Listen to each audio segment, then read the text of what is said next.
And then we got mascot, the Red Devils.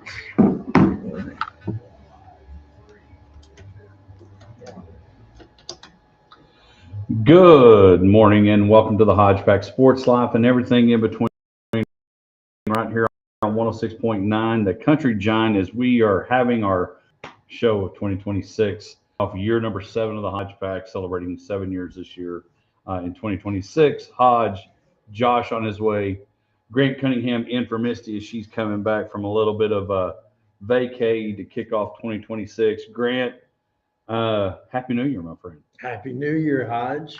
It is good stuff. It's a show. I say it all the time. Football season is a year where you could do 3 hours. You could do a literally 30 minutes or more on each of these games that we've seen in the college football playoff. The bye streak and curse and hex and all the things has been broken because of the great Indiana Hoosiers and maybe a little bit Signetti may be similar to Norman Dale from the movie Hoosiers.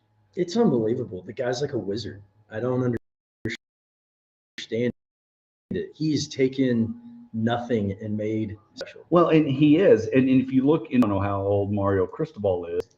Peter Golding's not very old. Now, Joe Dwyer's older than most, but you look at the landscape of college football, most of these coaches that are making names for themselves are in their late 30s, early 40s, and you got 64-year-old Signetti still just, kind of like I'm jamming out to the tunes that I've always jammed out to, and they broke the curse yesterday. Again, it's time for our Lawrence Hall Headline Report. Lawrence Hall Headline Report brought to you by Lawrence Hall of Abilene, lawrencehallabilene.online.com. Go check it out. Probably still some great deals that you can get that new car, truck, or SUV. Grant, it's a new year, and we've got tons to talk about. We're going to talk a lot about the college football playoff, obviously, because it took over. It's year 2 of this thing, and they still haven't got it. But this day was kind of, and if you throw in Friday, because it's so weird, it feels like it should be the weekend. You throw in a Miami-Ohio State game. Still just a lot of uncertainty, and it still looked a lot like basketball this past week. Yeah, it did. I mean, lots of weird things going on. The bye thing, obviously still a problem for everybody except for Indiana. So that's interesting. There's all sorts of things that people are talking about, things we've got to change this year. I don't know about that. I mean, I don't know that you have to add on immediately, but yeah, it's been an interesting playoff so far. Well, and we'll just talk about we're going to go into those, a little bit of the show rundown. We've got tons to cover, all college football playoff. There's still a football week left in the regular season in the NFL. I'm calling week 18 basically bowl season. It's college football bowl season, a lot of games that do not matter. And basically, they're just business to try to either hit your incentive number on sacks, on yards, on passing, on touchdowns, so that you can get that bonus and head on to Cancun like many may next week. But we've got some games in the NFL that mean something. We've got basically a win or go home Sunday night game with Aaron Rodgers and Lamar Jackson. We've got a number 1 seed game with Seattle and San Francisco, and we've got a game and a seed left to finish for the folks out in Carolina in FC South. So lots to cover. We got a Rankin Red Devil coming out west on our Pest Patrol phone line for our Big Country Electric Mine Town segments. Very talented kid. Josh now here. Josh, we're talking real quick. Here's what I'm going to do for you, because I know yesterday was a struggle with a little bit of you said we're going to try to bring it in. But since it's a new year, I want to give you a chance now. It's a bit of a struggle. Talk baseball. Baseball is happening. There was some news today where the Astros went overseas and brought a man over. Yes, they did. A Japanese pitcher. It seems like every year there's another Japanese pitcher that's the big sweepstakes, and I don't know how you say his name. Do you know how to say it? No. In Mia or something like that. Immediately he's going to Houston. Yes, but he had signed with Houston, which is never good when the Astros make a move to get better. And all I know is he has some incredible hair. Yes. Which Josh and I cannot relate to. But no, not at all. But baseball signing, that happened yesterday. The other thing, again, we'll talk more college football playoffs, But real quick, Michigan gets their man since we've been on the air, since we've been on the show last Friday.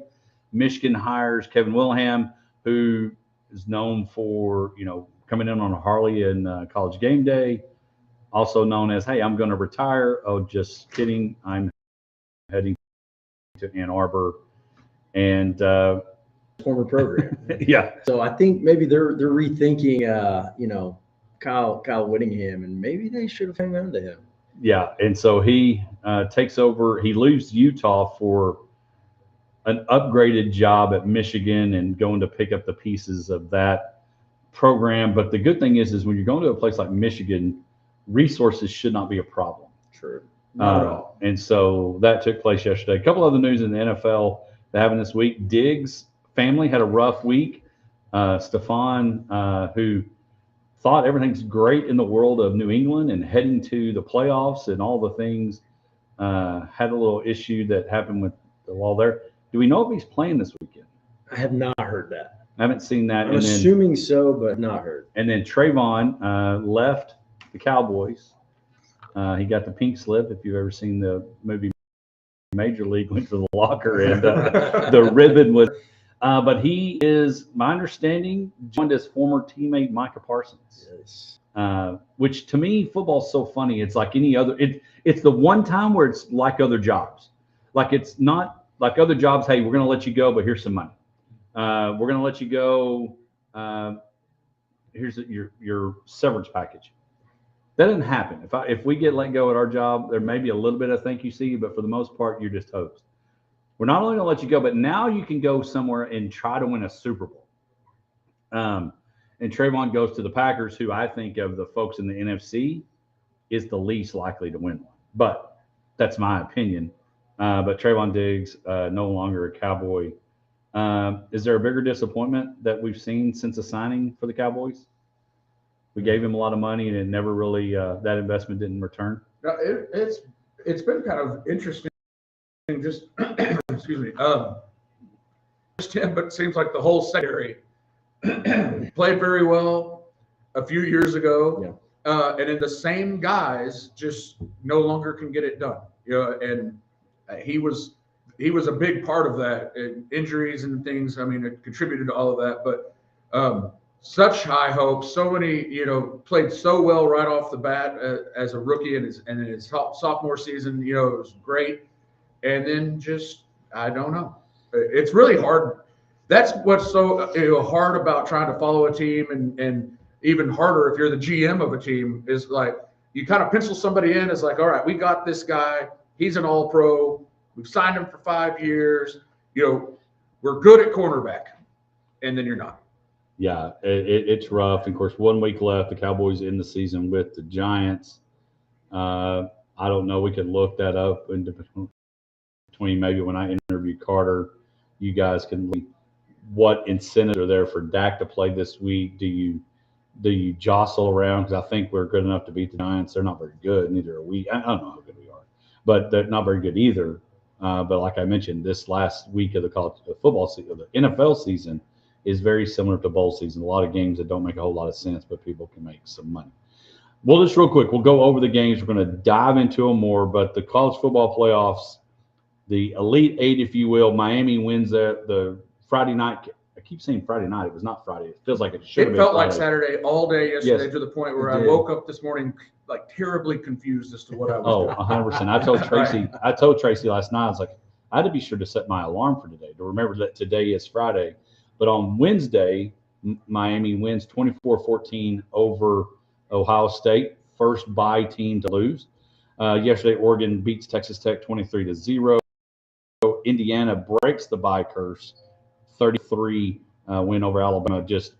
I don't know which was more telling, how good Indiana is or not how good Alabama is. And then last night, the granddaddy of them all was not at the Rose Bowl. The game of the weekend was last night as Ole Miss comes from behind and beats Georgia 39-34. We've said it over and over. It's hard to beat somebody twice. And Trinidad Chambliss, if you redid the Heisman voting, would he win it, or is it still Mendoza's? Still Mendoza's. I agree. It's still Mendoza, but he he was outstanding. He was. Yeah, I mean, outstanding. And for one of the greatest lines that we've heard in cinematic history, or cinema history, not cinematic.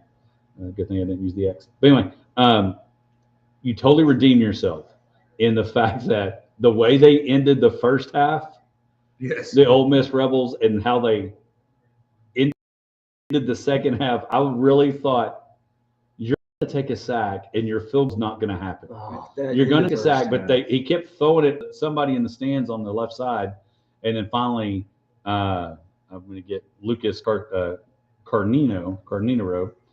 hits the 47-yarder and wins it and sends Georgia packing.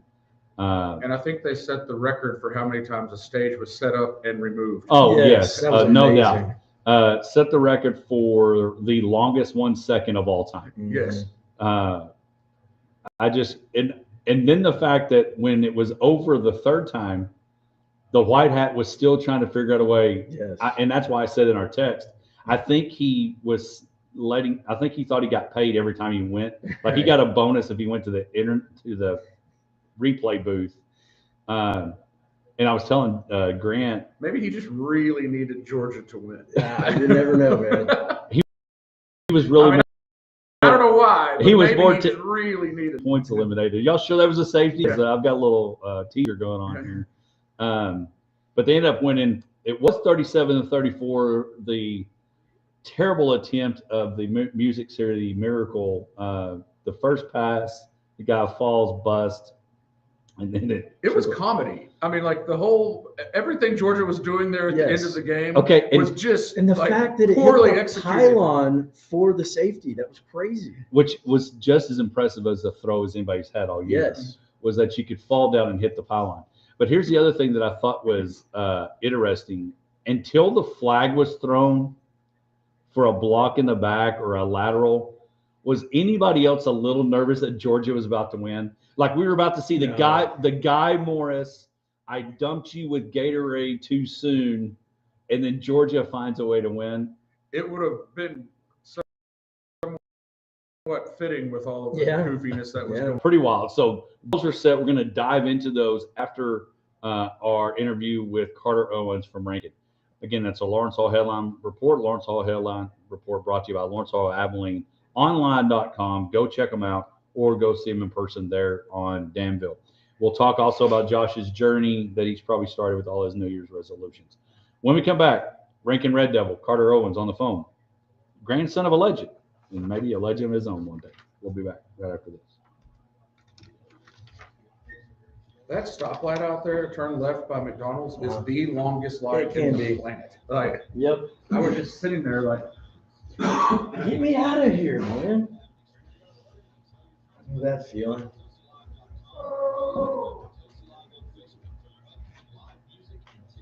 You working today? Or you off? Sausage McMuffin. I mean, yesterday, so much was a Saturday.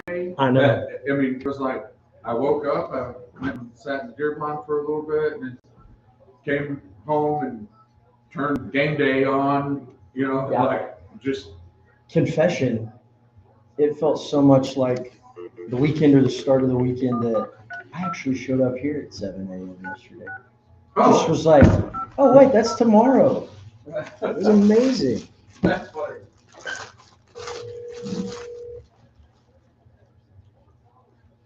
And I was after. Hello?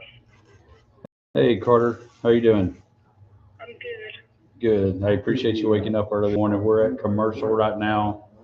We've got a couple of commercials, and then we'll come back, or we'll come on the air. So we'll talk about some of the stuff that I just kind of I'd sent. We'll talk your year. We'll talk. Are y'all floating the river? What are y'all doing on January? We're celebrating New Year's. Nice. Okay. Good deal. Get him out of here, man. Look weird. Evidently, like a champagne bottle. Yeah, we got a few commercials. We'll talk about your career as a junior high kid, how you keep things busy. We'll talk about being at the state game, being there one day. It'll be simple, easy questions. Yeah, hold up.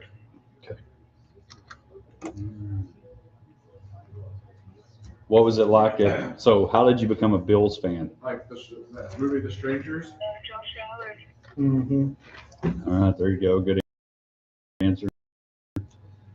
Yeah, he was. Did y'all freeze? Like, It is he was like messed up. It So was it was like, well, like I'll make his night worse. Let's not press charges. it got real cold right after we left. Sounds good to me.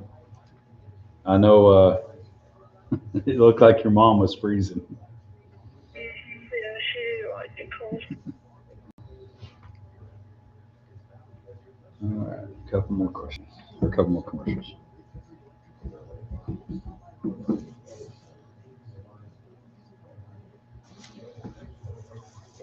So, how many times or stories have you heard about your granddad, the kamikaze? I've heard quite a bit. Good. That's good.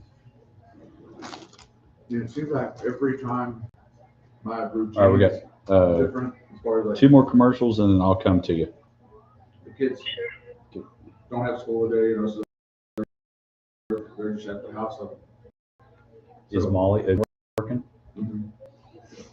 And so I'm like, all right, I don't have to get the kids breakfast and get them taken to my parents' house for shows. I got like plenty of time, you know, and then I end up being late.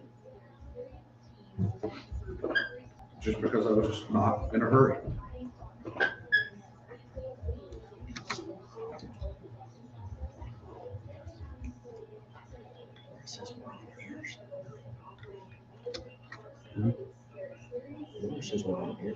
On Facebook? Yeah, Facebook. Oh, I got it.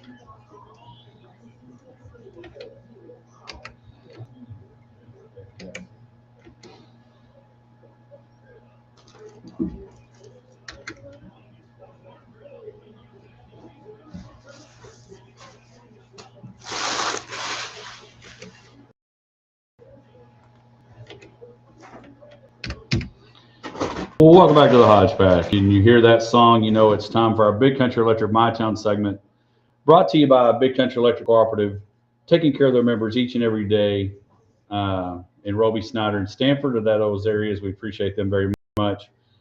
Joining us on our Pest Patrol phone line, appreciate Pest Patrol, 673-6700. Call or text that number. They'll take care of you if you got bugs bothering you. But joining us on our Pest Patrol phone line, he's taking time out of his busy day and busy weekend celebrating the new year. But from Rankin Junior High athlete, rodeoer, Elvis impersonator, you name it, he does it all. Carter Owens joining us on our Pest Patrol phone line. Carter, how you doing this morning? You bet, Carter. Hey, Carter, appreciate it. So tell us, what are you doing? How are you celebrating the new year? Down in the Devil's River, and so we'll go fishing and stuff. Well, who'd have thought you could do some fishing and everything in January? You wear shorts and a short sleeve, and because it's crazy how warm it is. Carter, I've been talking, your mom, and I've known her for a while, and some of your extended family, your grandfather Rob, and Uncle Jeff, and all those people, Jill. And so I've been seeing your mom post all these different things about your career and how busy you are, from rodeo into playing football, playing basketball, you name it. And I joked about being an Elvis impersonator. So talk a little bit about what it's been like, this run as Rankin for you as a junior high, and then also as a high school. Your high school team this year that went to the state championship. Talk a little bit about what your career's been like as a football player there at Rankin as a junior high kid. Well, the playoff run this year was pretty unexpected, and nobody thought they'd go far, and they put in a lot of hard work to get there. And so I know, and when I get into high school, we're going to have to put in a lot of hard work, but if we do, we'll have a good chance at getting there. Well, We're able to see just how much it takes. What was it like, Carter, being a manager, kind of a guy that helping get things set up for this team? You mentioned how young this team was. They took on Gordon in the state championship, which is just a Goliath of a team. What was it like being there in AT&T and getting to throw passes around? They're on the same field Dak does. What was that like being there? Well, the best time to be a manager, just because you get to walk out on the tunnel, play catch on the field, just being out there was really fun. And I even got my own locker. It was just a really cool experience.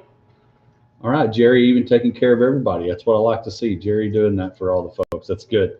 So you had a big year. Your mom sent me 41 touchdowns as a junior high kid. You're going to be a freshman. What kind of drives you for not only you, but maybe your class in Rankin to get back to AT&T and maybe even do it as a freshman? Well, just the high school this year going there just lights a spark. We know how hard it's going to take, but we're willing to put in the work and we'll do whatever we can to get back there. So one of the things that you do, and a lot of people that grow up in a small town like Rankin or Roby or Roscoe or Merkel or whatever, is you're involved in so much stuff. How do you balance playing football, being a Cowboy, and still being a kid and enjoying life? How do you balance it all? Well, I just gotta make the most of my time. I gotta have priorities. When I'm on, say, football, I gotta focus on football. Use my time wisely. So, because there's only so many hours in the day. Well, and you're definitely staying busy with that, doing all the things. And so, what is your favorite thing about doing rodeo? Probably meeting new people, traveling across the state and everywhere. All right, now for some folks that don't know, your granddad is a bit of a big deal in the rodeo world, and Rob Smets, Kamikaze. What's it like, and what kind of stories is it having somebody like that? He loves the Lord, but also has been just a Hall of Famer as a bullfighter. Talk about being the grandson of Kamikaze. Well, I've heard a lot of stories about him, but to me, he's just my grandpa. But I see how he touched so many lives and how he was such a famous person now. But to me, he's just my grandpa. Well, all right, so now I'll do this for my mom because she's a big Elvis fan. Are you still doing any Elvis impersonations and doing there? I don't know. I couldn't tell you the last time I did an Elvis impression. Maybe you ought to do it there at the river and impress some people and get some money for fish bait or something. Yeah, we'll see about that. All right. Well, hey, Carter, one of the other things I want to touch base that you guys, we were talking about in the break that you're a big fan of Josh Allen and the Bills. What was it like being a little bit a part of, as a bit of a Christmas gift, being part of the Bills Mafia and getting to go to the Bills-Eagles game last week? It was real fun. This is the last season at the stadium. Nobody ever sat down. The stadium was rocking the whole time. The fans, the Bills Mafia were really nice people. They were always asking you if you need anything or whatever. It was all just a really cool trip. Did you go through a table? All right, maybe next time maybe with a new stadium you can go through a table. So are we moving on to basketball? Are we playing basketball this season? What's the rest of the year look like as an 8th grader? Well, I've been playing basketball for, I think maybe since December, or no, since November, and then we'll go into track, and then I'll start rodeo up again pretty soon. Well, man, you are a busy 8th grader for sure, from sports to rodeo to trying to find. So busy you can't Elvis impersonate anymore. That's how busy you are right now. But man, I appreciate you taking the time to get up this morning. I do look forward to seeing what kind of career you have as a high school Red Devil. Because my understanding, your class has got a pretty good class, isn't it? Yes, sir. Well, good deal. Well, Carter, I appreciate you taking time getting up this morning. Enjoy the river time and 80-degree weather of January. And maybe we'll have you on the show down the road, rodeo season. Or if you're ever in town visiting Grandpa, we'll get you to swing by the studio. Yes, sir. Thank you for having me on. All right, that's Carter Owens, Rankin Red Devil. They experienced a tough state championship game, but hoping to be back there soon, back at AT&T. When we come back, we'll talk about the college football playoff. Rough day for the 806, but something ended on a great game when it was all said and done. We'll be back right after this. posted live experience yet? Hey, Carter, I appreciate you doing that this morning, man. Yes, sir. Thank you. Bye. He did a good job. Yeah, so Charlotte's going to the Devil's River today. Man. Wish I was there. he Smith, he was a bullfighter. Yes, I know. I mean, I don't know who he is. Anyway, that's his grandson. So you said you know his mom? Yeah, his mom. So my high school basketball coach is her uncle. Okay. Anyway, I've known for a long time, and she would always post on Facebook these different talents. I mean, this kid was just like Yeah. he's kind of like this 40-year-old kid, and Yeah. He was very like. Very mature. Yeah. Yeah. and would do these Elvis and talent shows and all this stuff, and would just never be afraid to get the Yeah. camera. And I That's funny. said something to Court, man, we need to have him on the show. And, Yeah. and I saw him when I went to the state games. He was down there throwing footballs and all that. But we need to have you on there. It's Christmas break. And That's cool. when I saw they went to the building.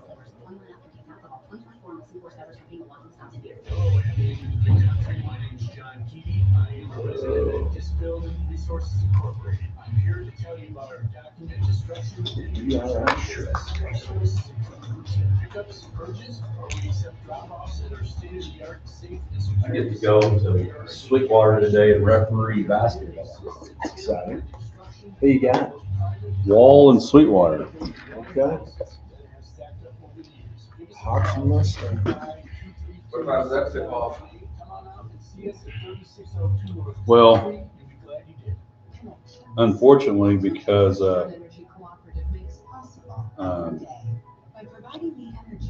there is no school, Yeah. these schools are playing early. Yeah. Yeah. So it's like 12 o'clock, right in the middle of lunch. Yeah, you're gonna have to go straight there, huh? Well, at least it's in Sweetwater. That is one of those things that do that. It's interesting, you know, like, there's no school, so let's play during the day. I was like, Just knock it out. still have to work. Yeah. But, Yeah, not just during the day, but like early. yeah.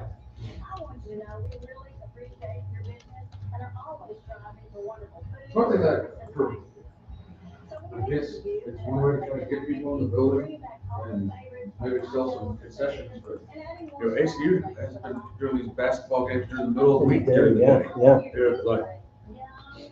Well- And they let, like, school age Well, I was gonna kids say come for free. that's what was going on is they're having kids there for free, which is cool. I mean, I'm glad they did that, but yeah, that was interesting because I had somebody in the athletics development office come by my office a couple weeks ago and was like, "Hey, you need to come over to this game at 11 o'clock." I was like,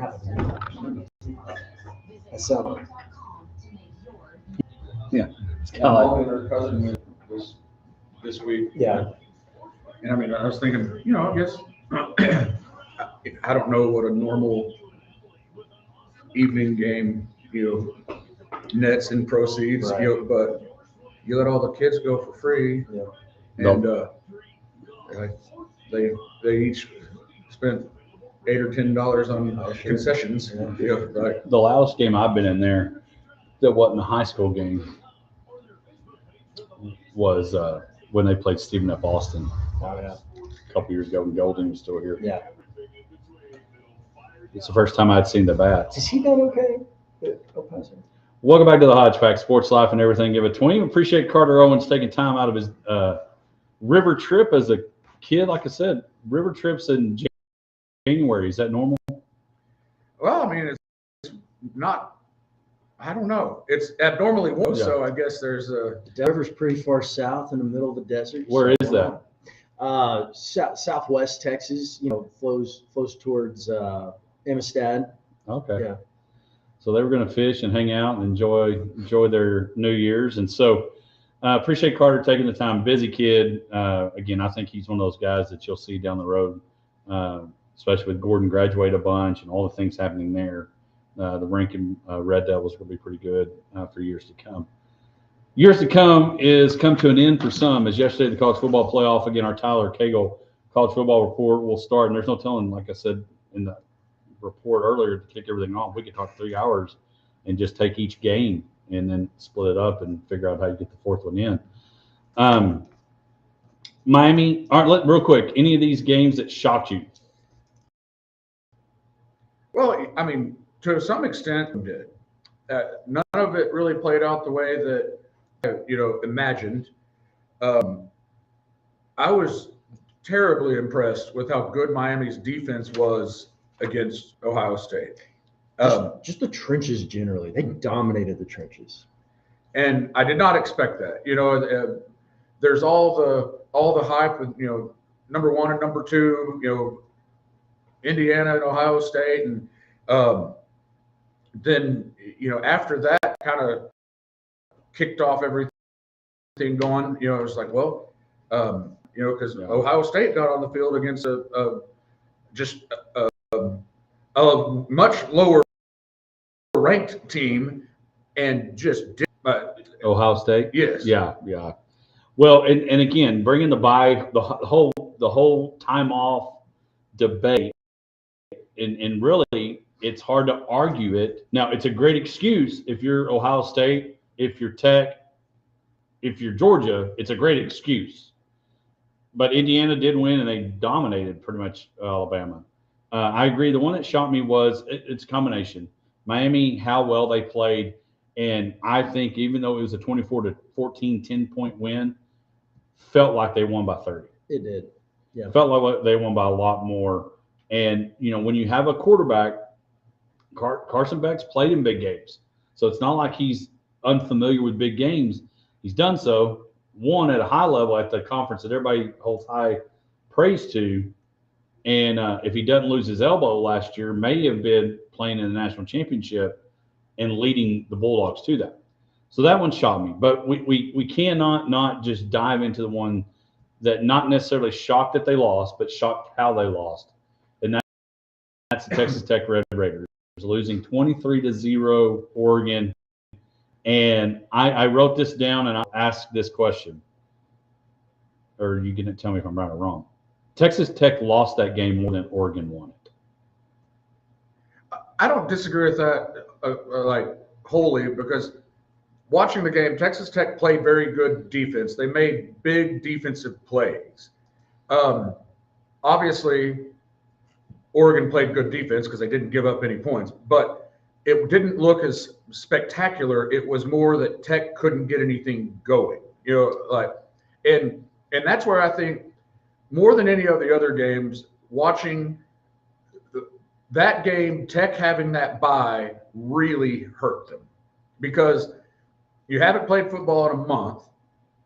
You're suddenly, number 4 in the nation, playing in the biggest game in the history of your program against a good opponent, and that opponent, like a cupcake game, to knock the rust off, be in the playoffs, get that those jitters out of the way, and then Tech is thrown right into the fire. And I think with their particular situation more than any of the others, and it's because they've never been there before. Exactly. They don't have experience with that. And I think that if they would have gotten to play a James Madison, had that first game jitters, we're in the playoffs, now we've done this and we're ready to go. I'm not saying they would have won yesterday, but they would have looked better on offense, in my opinion, because I feel, I've never been in a situation like Baron Morton was in yesterday with the kind of pressure that he had. So I can't imagine, really what that, but he looked tight. He was throwing balls at people. It was just not felt like his first D1 game. Yes. And like I said, I don't blame him, because that is an insane amount of pressure. And he just did not respond to it very well. So, Grant, you're a Red Raider guy. How did you take in yesterday? Yeah, it was hard. I didn't have a ton of expectations. I shouldn't say that. I expected Tech to play well. like Josh said, didn't necessarily think like, oh, they're absolutely going to win. But I think you're right about the break thing affecting them, which is hard to say because Indiana was in the same boat and they just took care of business. So, I still think there's something to that though. But Indiana was there last year. They were. I mean, They were. I think that gives you just a little bit Yeah. of an edge. Well, and I think that's one of the things that I was saying yesterday was the fact that what do you do now? If we all remember growing up, and I know I'm older than others, but there was a period where the Bulls couldn't get past the Pistons, and they eventually did. There was a time when the Pistons couldn't get past the Lakers, and they did, and it just kind of domino with the new team.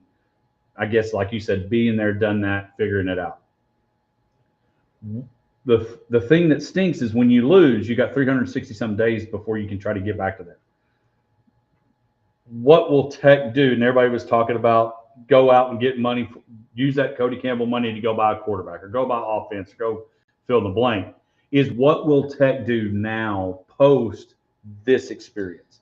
Do they learn from it and bounce back, or does it become Texas Tech basketball where our chance happened and now will it happen again?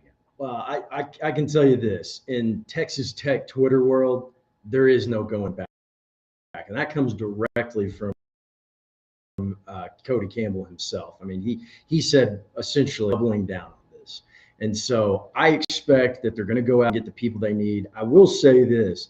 I think this was borne out in this game and through the season, but we paid to get a national championship caliber defense.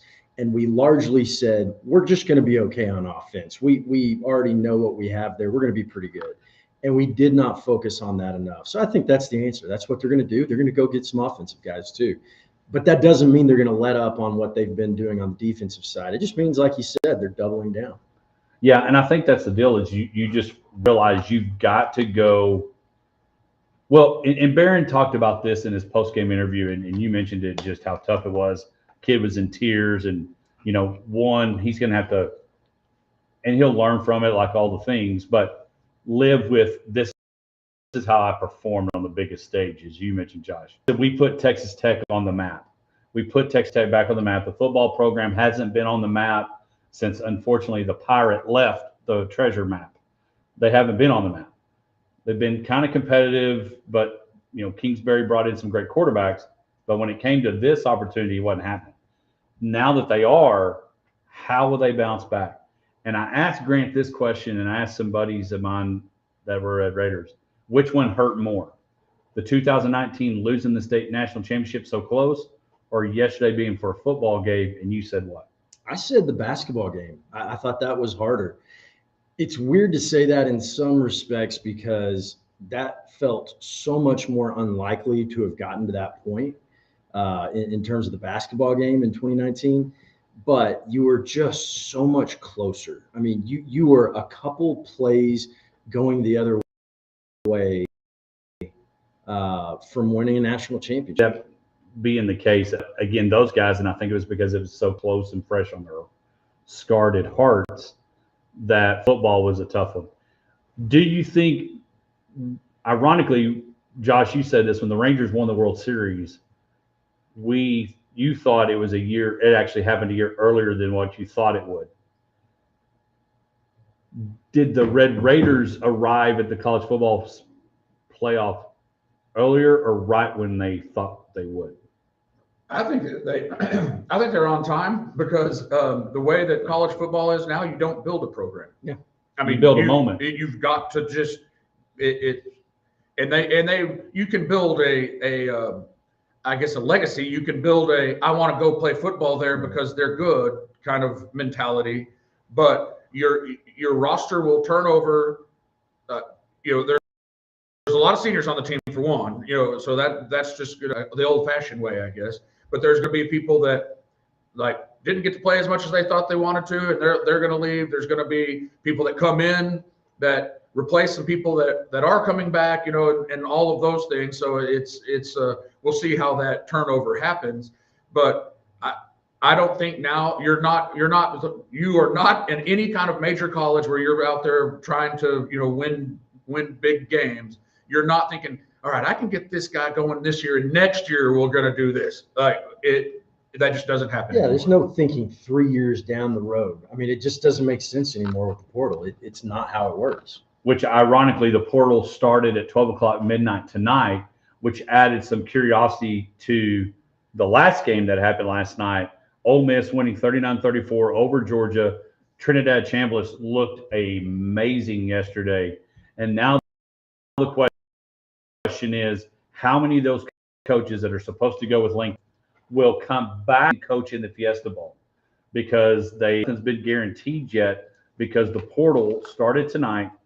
Recruits are coming in this weekend to convince those people to come to LSU while you're trying to coach and win a national championship. And now that you've eliminated Georgia, and now that Ohio State's been eliminated, and yes, you could say maybe Miami's hot and coming in as the New York Giants of 2012 or whenever it was, or the hot team coming in, Ole Miss has a chance to win this thing.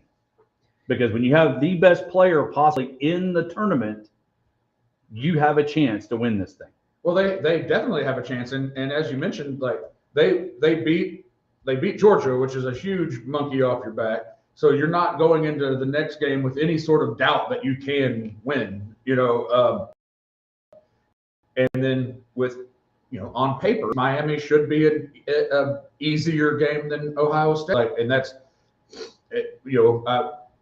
I'm looking forward to watching it, but it's maddening to me. It's nuts that you could have a team good enough to make it to the semifinal, and yet you have an exodus of coaching staff. Well, and you're having a moment like today's companies are today at some of these, whether it's we've got a place out here that a lot of people have gone to work for that no longer.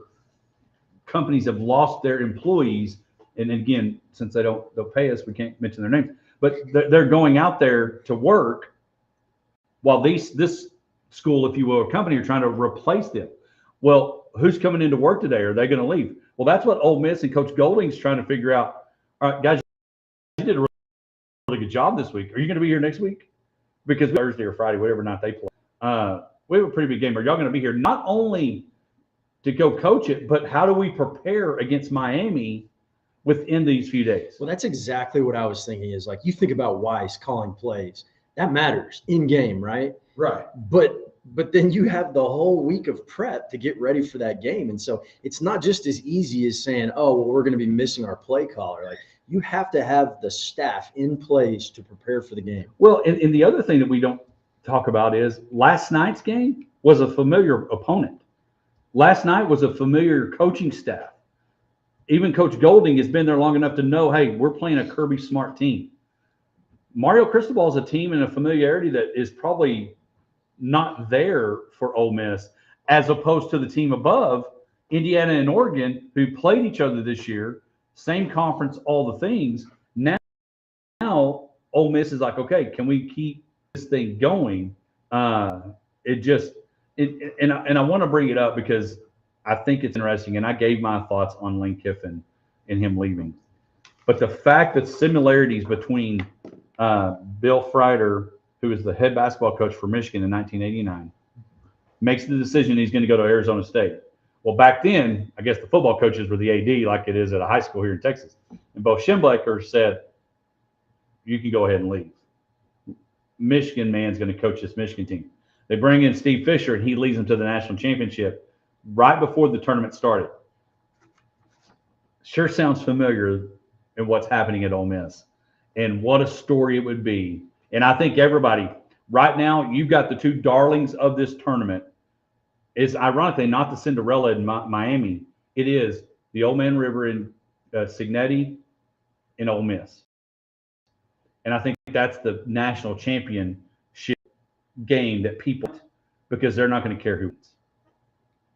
Oh, I do think that all of the stuff that happened at Ole Miss with the coaching, and Lane Kiffin, and just the stupidity of the whole thing has made a lot of people, kind of like, Ole Miss supporters. Jump on the bandwagon. Yeah, I like- feel that way. Yeah, I mean, I would I love. wanted them to win that I game. would love, now that Tech has been eliminated, and I don't have any kind of real local tie to anybody that's playing.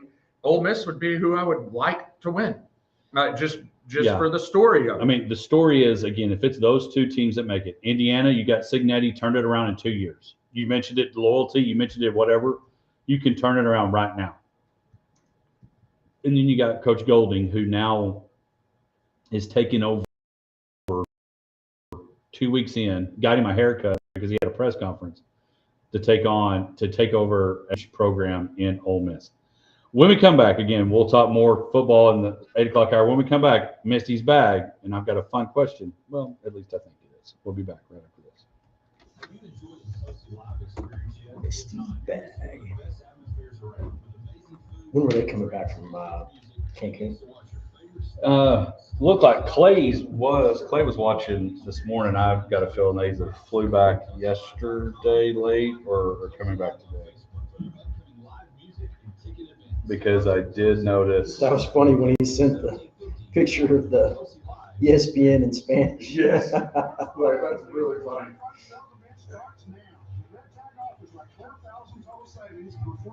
Something that I never even would have really thought about. I know, right? I watch these football games. I would have thought they were picking up the American feeds or something.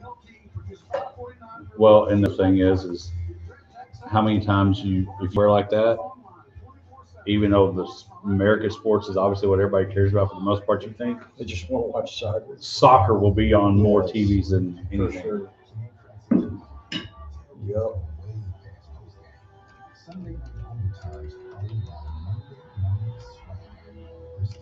Are you working today or y'all? Oh yeah, you said you were going to do that. Huh? We Is y'all office closed, Grant, or just? Yeah, I closed. co-op is open today. I've had to go in and do a couple things. So y'all have some benefits there, I guess, just different days. Yeah, that's just a kind of unique benefit that essentially you get a week off at Christmas that's not, counted as vacation time. So, which I did not recognize what a benefit that was until. So are you on the school calendar? Yeah. Mostly. I mean, because like during spring break, fall break, we get one day, but we're not taking off like that whole time. So. Yeah, it is good. Making life easier. Because when all is said and done, of all the connections we make, none are more powerful than the human connection. You were the most important part of Big Country Electric Cooperative. Cole, stop by. She said boys and Molly just at home today. Yeah. We've gotten to where we'll leave the boys at home and it's worked out fine. Then we came up where Case and Isla needed to leave them for an hour. It's just no, it's not doing it. No. I've left my boys at the house, just them, Yeah. once because I had to take Molly to drop her off at school or something for Yeah. basketball or something. I don't know what it was, but I told them, all right, load up, we gotta take Molly and drop her off at school, and they just begged me, you stay here. And I was like, oh, I'll be gone 20 minutes or so. Mm-hmm. All right, Yeah. The only, and this is true with Molly there or, not, so the only thing that occasionally they do get in fights. Yeah, that's our problem with Case and Eli. Yeah. And so, it's like, if no one's there to kind of Mm-hmm. break it up. Keep on the rails. Yeah. Right. Hey, Big Country, thank you for buying a Yep. home but don't know where to start. Feel I know overwhelmed what by you the mean. mortgage qualification process? Love Make it. your mistake today, excelling in customer service and offering competitive products and rates. Experienced team will walk you through every step of the mortgage process. Visit colemanbank.com and let CCSB get you home. Equal housing lender, member FDIC. Trade off for only 12 times around. The best full menu in Emily with an awesome atmosphere. You can enjoy buckets of beer and buckets just tired.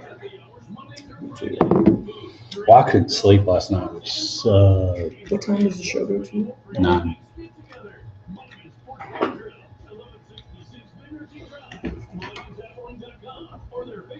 Yeah, I was having trouble coming down from the high of that last game last night. That was fun.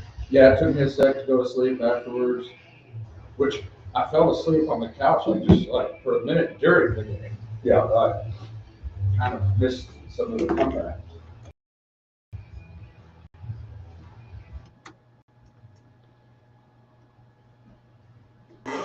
Welcome back to the Hodgepodge Sports Life and everything in between. It's time for our fun question of the week, brought to you by Mulligans and brought to you by me.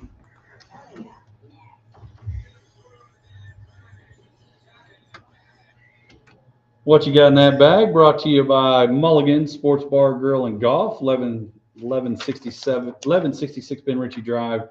Appreciate all the things that Mulligan's does. And again, great place to enjoy football, food, everything in between. Good stuff there. Appreciate Kyle and all the folks that they do. When you own a restaurant, whether you're like, Kyle and those folks that you work your tail off, and Kyle was doing just that, and appreciate them very much. Now, when I started thinking about this question, and I may roll into, depending on our time, have 2 questions. But number one of the things that you get at the end of games or even press conferences is the sports cliche sayings. One play at a time. We're just excited to be here. We just had to give it all we got. We just had to block out. You fill in the one. What is the sports cliche that you think that kind of wears you out? And then what is the sports cliche that you think, that's the right thing to say? I can tell you what wears me out, and that is any post-game conversation and the player being interviewed says, "Oh, we've just overcome so much adversity." Oh, that just drives me crazy. What adversity? Like, what are you talking about, man? You're getting paid to go to college. and getting paid more than your previous people did. Yes. Under the table. Exactly. Yes, much more. All right, so we overcome a lot of adversity. That's commonly said.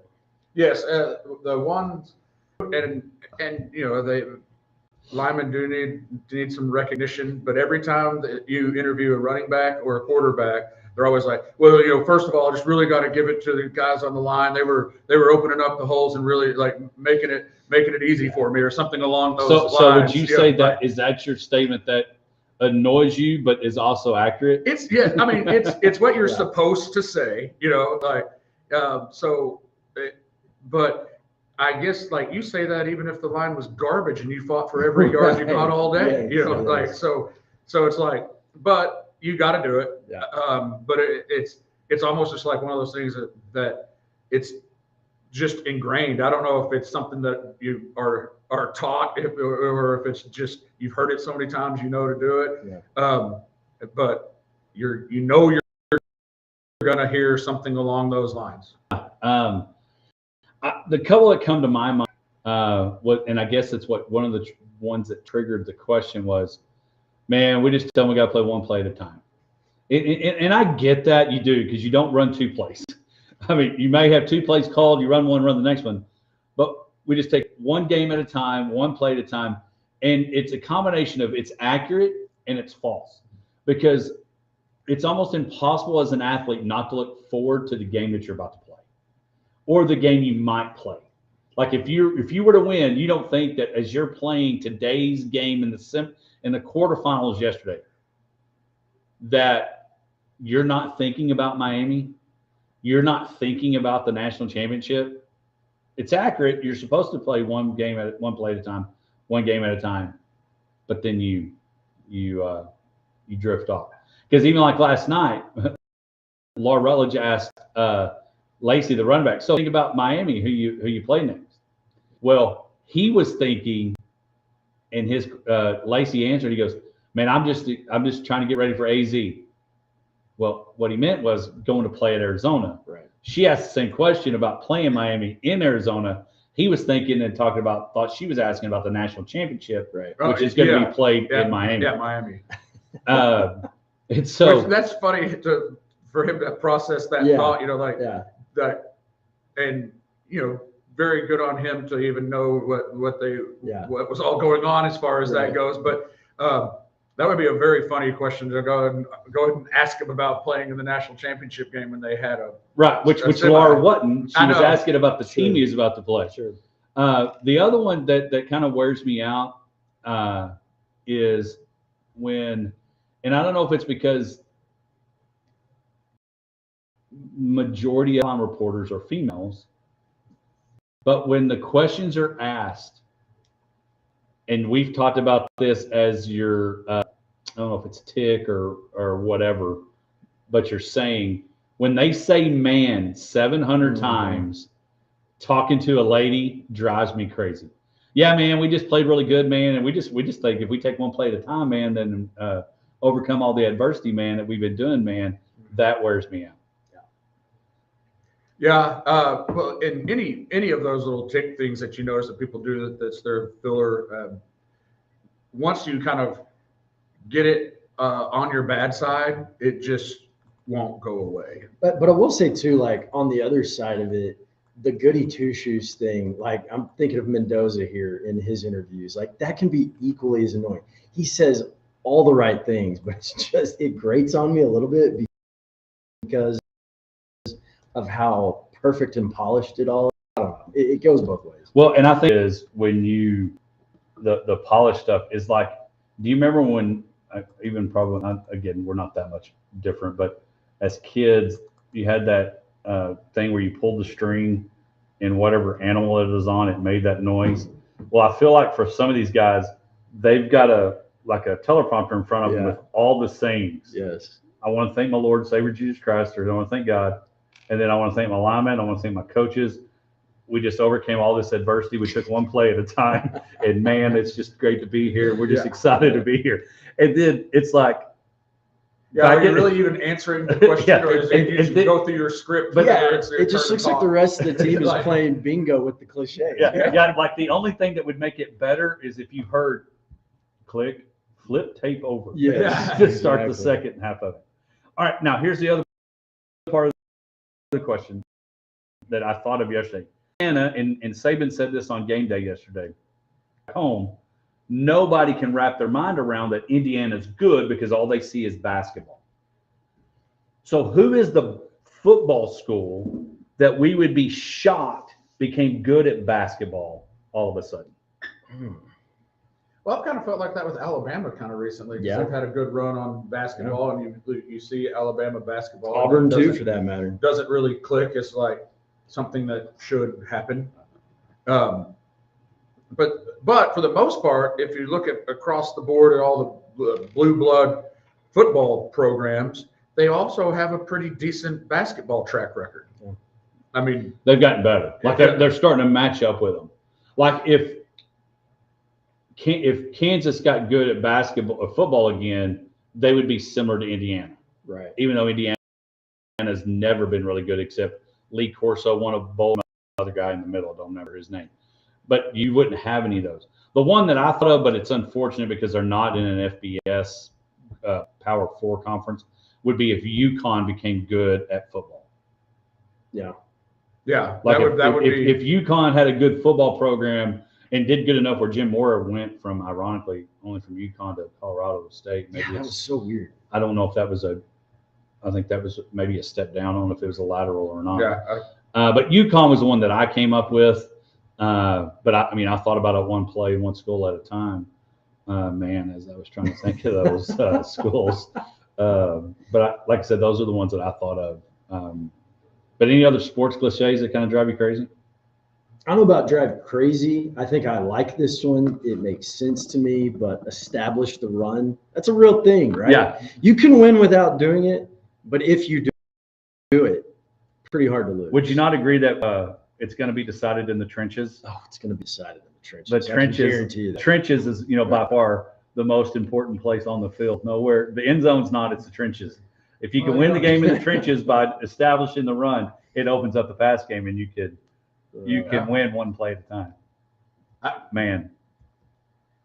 You hit the nail on the head. I mean, that's it. Because it's But true. it's true. It is true. You're not getting It to the end matters. zone if you're not establishing the trenches. Like if you're, I mean, I guess there have been games that people just got absolutely wore out on the line and still somehow squeaked out a win, but it's not something that you're going to see very much. And the only ones that did that were Kurt Warner and the Rams, where they scored 80 points and won 80 to greatest show on turf. they won 80 to 76. But anyway, that was my Mulligan's question. Misty's bag this week. Misty be back with us next week. When we come back, we'll kick off hour number 2 right after this.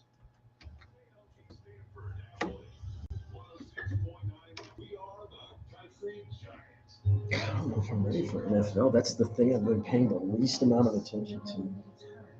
So, Pittsburgh is 1 game ahead of the Ravens.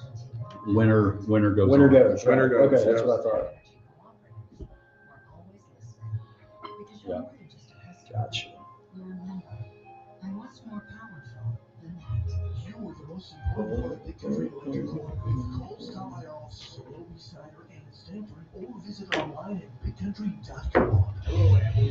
Big Country. My name is John Kim. I am a resident at Disability Resources Incorporated. I'm here to tell you about our document destruction and paper shredding business. Our services include routine pickups, purges, drop-offs at our state-of-the-art, safe, and secure facility. We are EDR shredders, and we are assistants. Is there anything sports thing that's missing? Not this time of year. Did you see that Eggman got hired by the Dolphins? That's weird. How did that come about? I want to know what the connection Yeah, is. that's exactly what I was thinking. What's the connection? Cowboys are probably on the Dolphins schedule next year. That was a shock to me.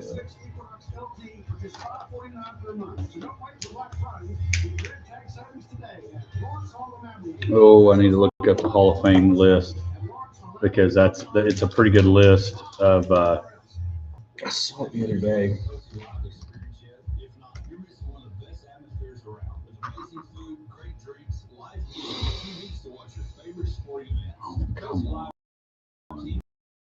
Make sure you have an experience that you're going to tell your friends about. Check out Potosi Live on Facebook for their upcoming live music and ticket events. Head out to The 897 1750 for the Potosi Live. The Lane Kiffin drama, it's like The legendary Lane beer. The originator. he tried to claim that the players wanted him to keep playing or keep coaching, and then players all came out like no, basically, and then he wanted to be on game day yesterday. Like, He wanted to? yes, I did not he hear that. lobbied to be on game day is what I read. Really? Lobbied. Well, I heard Like, he had every intention of being at the game last night. Yeah, and then ends up going into the game with Mulkey. That was weird too. Go to the girls' game, Yeah, and then they lost. yeah, that was interesting. And then I think somebody was posting in.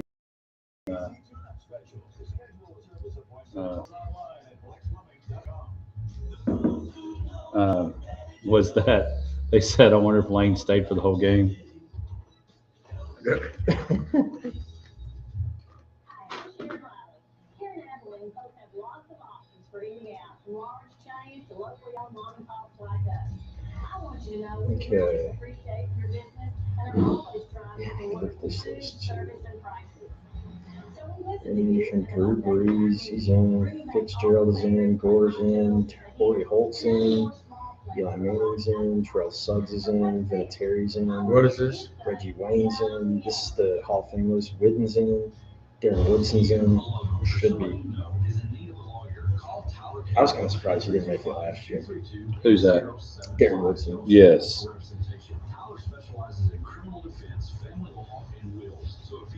I was shocked Willie Anderson wasn't already in. Yeah, seriously.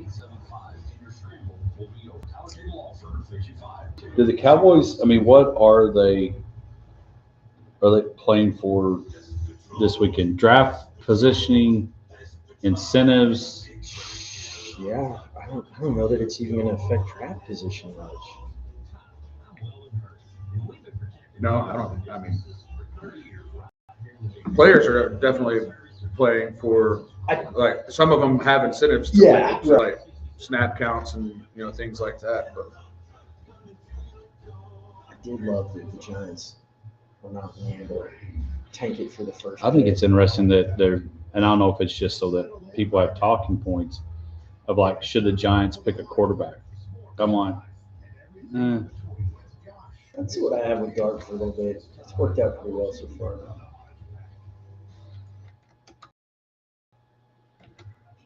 It is time for hour number on the Hodgepack Sports Life and everything in between.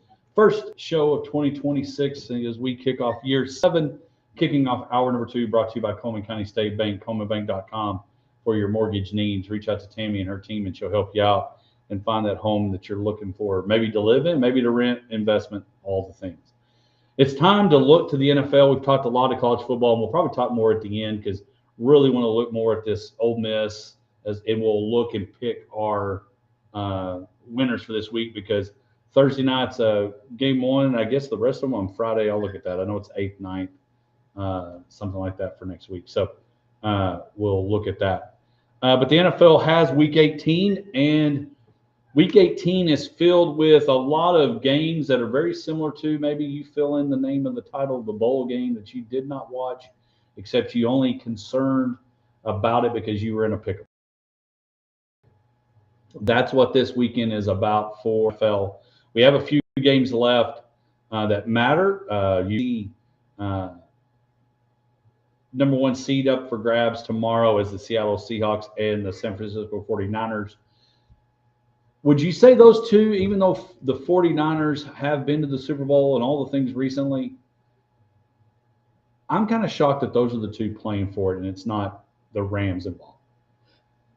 yeah, the Rams have had a weird season because they've looked very good overall, and they seem to have a good team. Like when you just look at the roster and how they perform for the most part, but then they lose some games, some clunkers. They're just out of nowhere. Yeah. So I guess I am kind of surprised, but at the same time, I don't know. I think all 3 of those teams would be a pretty tough out if you were to run into them in the playoffs. I've only watched a couple of Seahawks games this year, but I'm really impressed with them. So, I mean, am I surprised that they're playing for the NFC?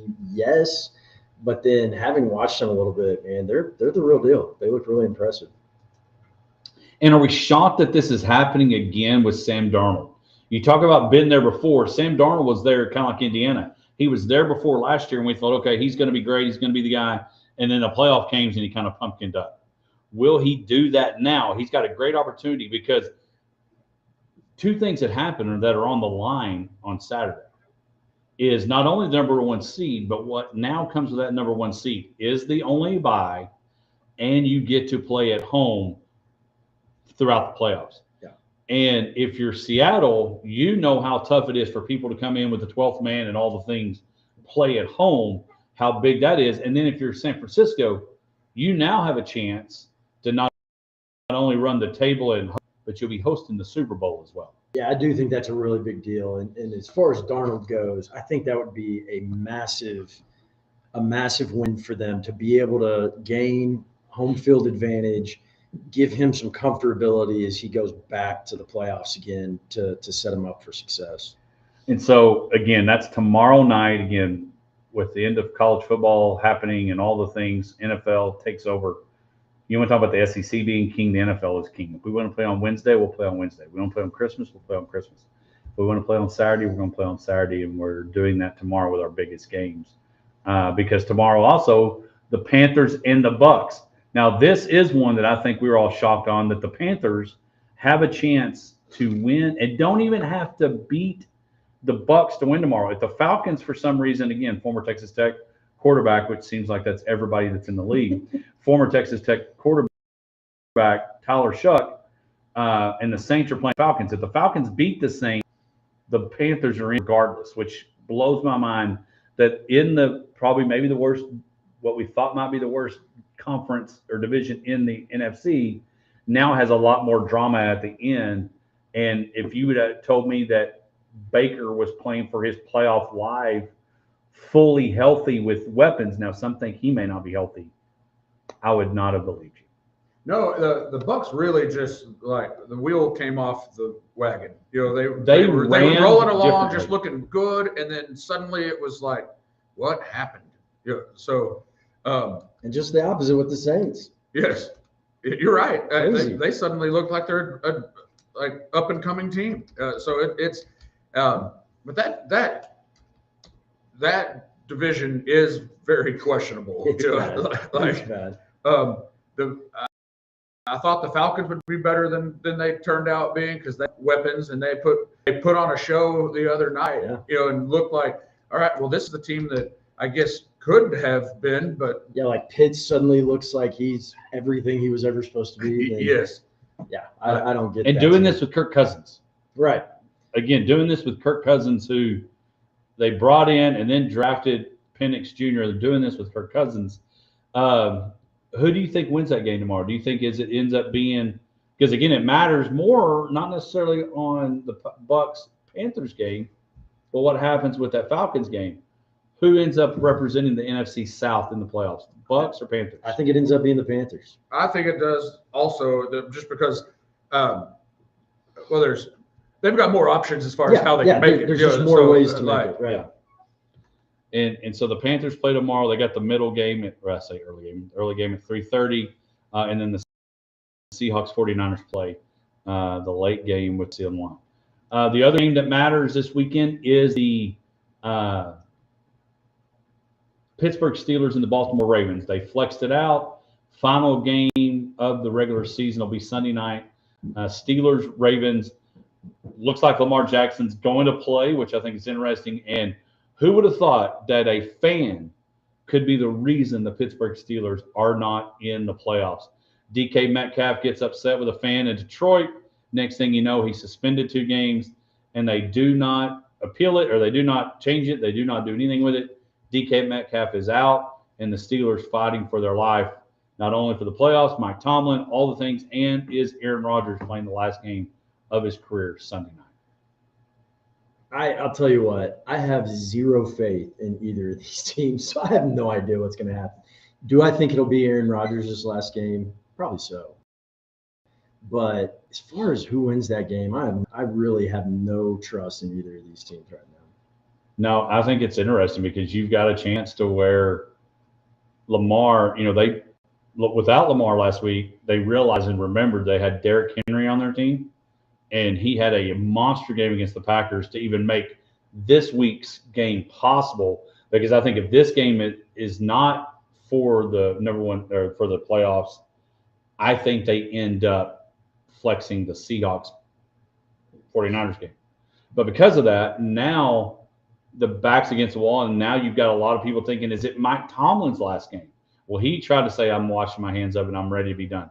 I don't think there's any chance Tomlin leaves Pittsburgh on his own. I mean, let me rephrase that. Leaves Pittsburgh. I wouldn't leave Pittsburgh. No, it's the most consistent ownership, hands-off ownership that lets you just operate your team. No, leaves there voluntarily. I wouldn't do it. I got the Steelers actually winning this game. I think the Steelers will win it. I mean, that's just kind of the Ravens have been just inexplicably bad at times this year. For a team that was picked to be a contender. It's been baffling. Yeah, you mentioned forgetting you have Derrick Henry. Can you imagine forgetting that you have Derrick Henry on your team?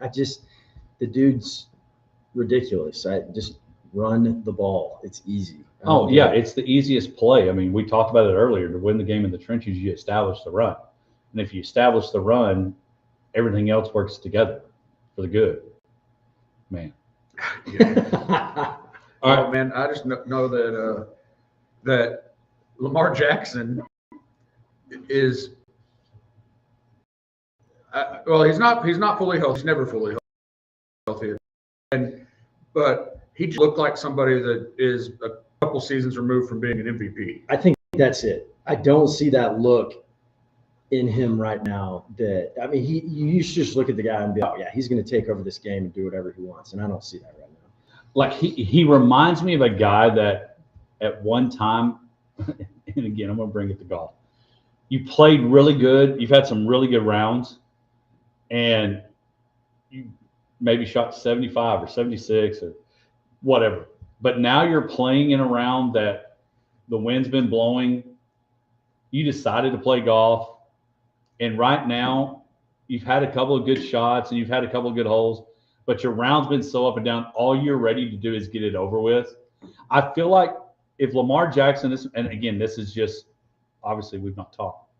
If they were to lose on Sunday and the season be over, and he could just put 25 behind him, ready for the next season, I don't know if he would care. Yeah, I think that's exactly the right way to put it.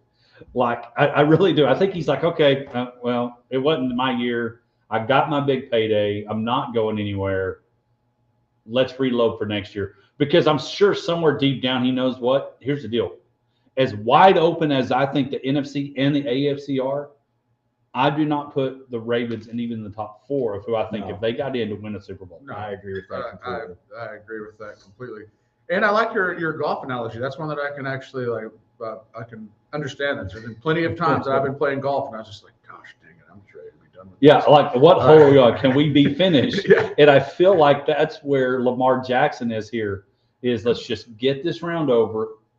And unfortunately, we have the late tee time on Sunday, but let's get it over with. I can go to Cancun. I can heal up. I can do things. But instead, I find a way to win and get in. I don't know. It's just odd.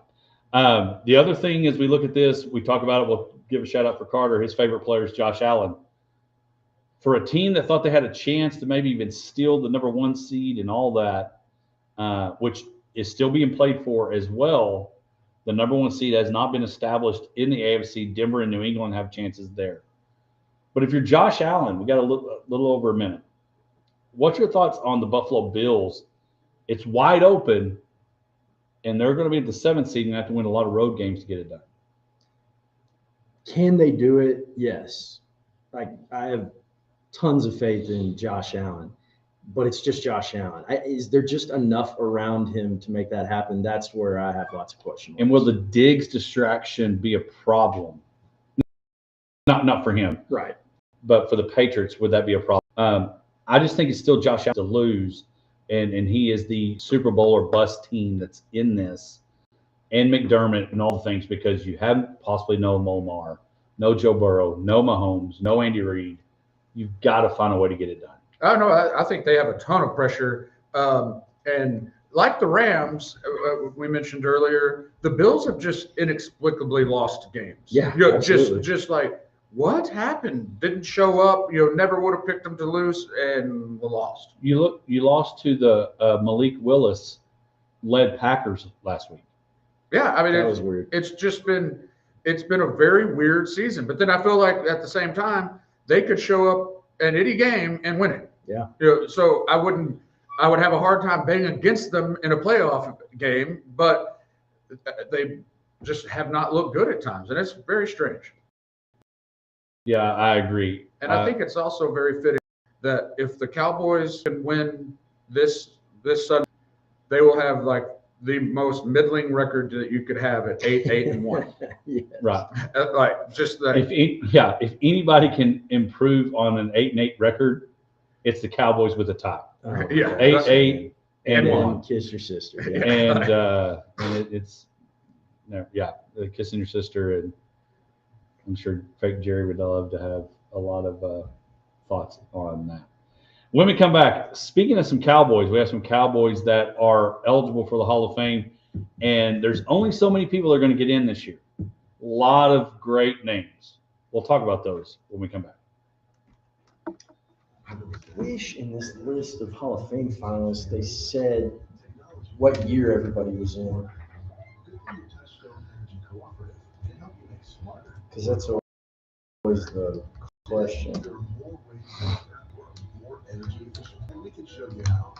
Take the next step to go electric and put the power of your co-op to work for you. You are the most important part of Big Country Electric Cooperative. There's 15 guys that are on the ballot, right? Mm-hmm.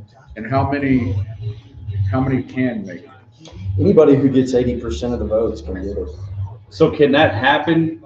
Like, is there a huge scantron and you start voting and I know this may be a dumb question, but can a number of people, I guess, can get 80% of the votes, right? Right. Yeah. You're not. Oh, wait, hang on. Okay. There's also the other candidates for like non-modern player candidates. Voting on these 5 is conducted separately as its own distinct from the modern era players. A minimum of 1 person and a maximum of 3. These combined categories may be elected under the Hall's current bylaw. Okay, those are coach finalists and contributor finalists. So I think, yes, anybody who receives a minimum of 80% of votes is good. Because Do you have like in baseball, you're only allowed to vote for 10 people? Right. I don't know about that.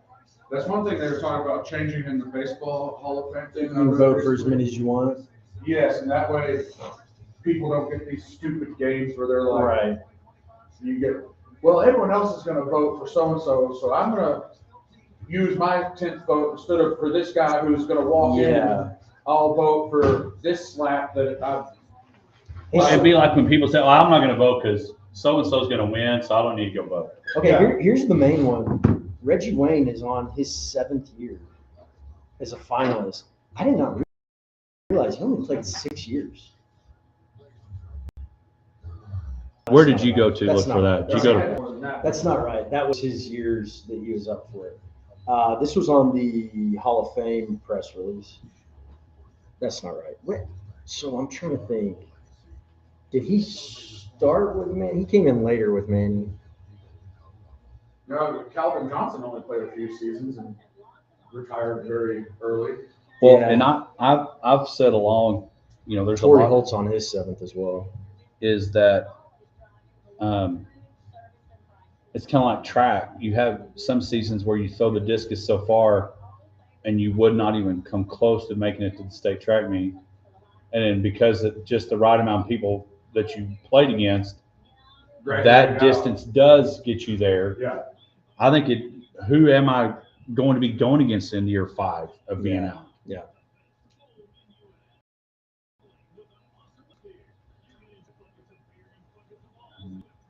Because that list, like I read that list, and I think pretty much everybody on that list, I think is a Hall of Famer. Right. I mean, Yeah. like, No, I get it. Yeah. but which is different than the baseball list comes out and half of them they're on the ballot. It's You're like, why? This person is not a Hall of Famer. Yeah. Yeah, Right. But then someone will throw away a vote. So instead of voting for Derek Jeter, who I'm no Derek Jeter apologist, but he was a Hall of Famer. There's no doubt he was a Hall of Famer. And so someone doesn't vote for him because they're throwing a vote to, I don't know, Carlos Delgado or something. Right. Yeah. Somebody that they liked and, I'm just going to vote for him because I liked him, but he's not a Hall of Famer. Right. So you just wasted a vote.